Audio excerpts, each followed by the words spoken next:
नमस्ते बच्चों, आपका एक शारदा पब्लिक स्कूल में स्वागत है।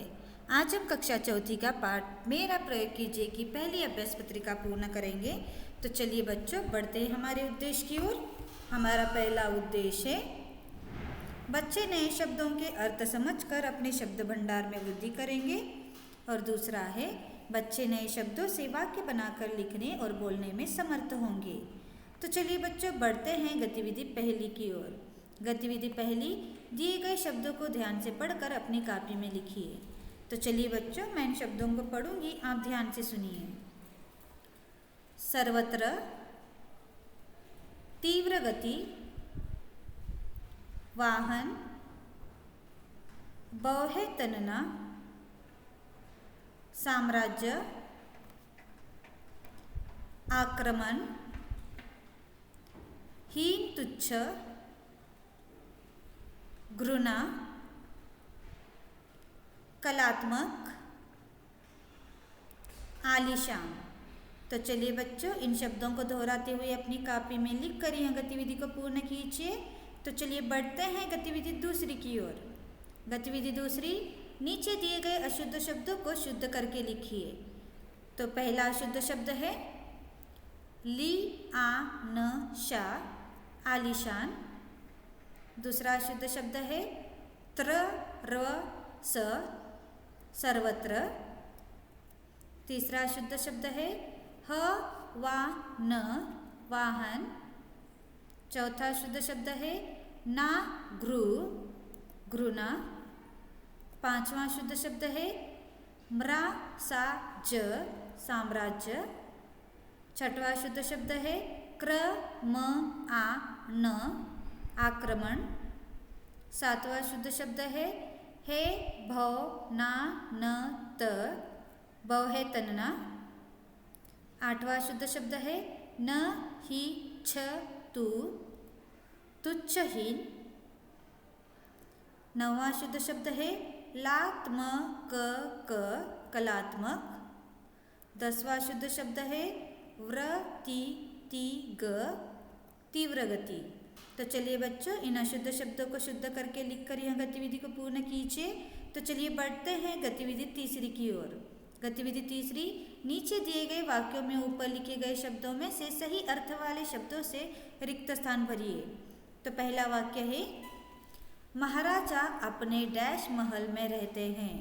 महाराजा अपने आलीशान महल में रहते हैं। दूसरा वाक्य है दिल्ली में डैश कोरोना बीमारी फैल चुकी है। दिल्ली में सर्वत्र कोरोना बीमारी फैल चुकी है। तीसरा वाक्य है बच्चे डैश से स्कूल जाते हैं। बच्चे वाहन से स्कूल जाते हैं। चौथा वाक्य है बच्चे अपने दोस्तों से डैश नहीं करनी चाहिए। बच्चे अपने दोस्तों से घृणा नहीं करनी चाहिए। पांचवा वाक्य है कूड़ेदान का डैश हर जगह है। कूड़ेदान का साम्राज्य हर जगह है। छठवां वाक्य है युद्ध में राजा के सैनिकों ने शत्रु सेना पर डैश किया। युद्ध में राजा के सैनिकों ने शत्रु सेना पर आक्रमण किया। सातवां वाक्य है रास्ते में कचरे की गाड़ी जाते ही मेरी तो डैश गई।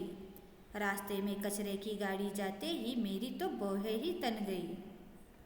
आठवां वाक्य है जीवन में किसी भी वस्तु को डैश समझना नहीं चाहिए।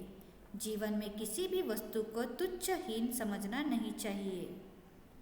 नौवां वाक्य है हर जगह कूड़ेदान के डिब्बों के आकार को डैश तरीके से बना रहे हैं। हर जगह कूड़ेदान के डिब्बों के आकार को कलात्मक तरीके से बना रहे हैं। 10वां वाक्य है मोहन हमेशा अपनी गाड़ी डैश से चलाता है। मोहन हमेशा अपनी गाड़ी तीव्र गति से चलाता है। तो चलिए बच्चों, इन वाक्यों की खाली जगह में सही अर्थ वाले शब्दों को लिखकर यह गतिविधि को पूर्ण कीजिए। तो चलिए बढ़ते हैं गतिविधि चौथी की ओर। गतिविधि चौथी, नीचे दिए गए शब्दों के अर्थों को सही शब्द को पहचान कर लिखिए। तो पहला शब्द है नाराज होना, इसका अर्थ है बौहे तनना। दूसरा शब्द है सवारी, इसका अर्थ है वाहन। तीसरा शब्द है तेज गति, इसका अर्थ है तीव्र गति। चौथा शब्द है सभी जगह, इसका अर्थ है सर्वत्र। पांचवा शब्द है सार्वभौम राज्य, इसका अर्थ है साम्राज्य। छठवां शब्द है नफरत, इसका अर्थ है घृणा। सातवां शब्द है हमला, इसका अर्थ है आक्रमण। आठवां शब्द है कम महत्व वाला, इसका अर्थ है तुच्छहीन। नौवां शब्द है जो कलात्मक ढंग से बना हुआ, इसका अर्थ है कलात्मक। और 10वां शब्द है सबसे सुंदर, इसका अर्थ है आलीशान। तो चलिए बच्चों, इन शब्दों के सही अर्थ को लिखकर यह गतिविधि को पूर्ण कीजिए। तो चलिए बढ़ते हैं आज के गृह कार्य की ओर। आज का गृह कार्य है दिए गए अभ्यास पत्रिका को पूर्ण कीजिए। तो आज के लिए इतना ही बच्चों, धन्यवाद।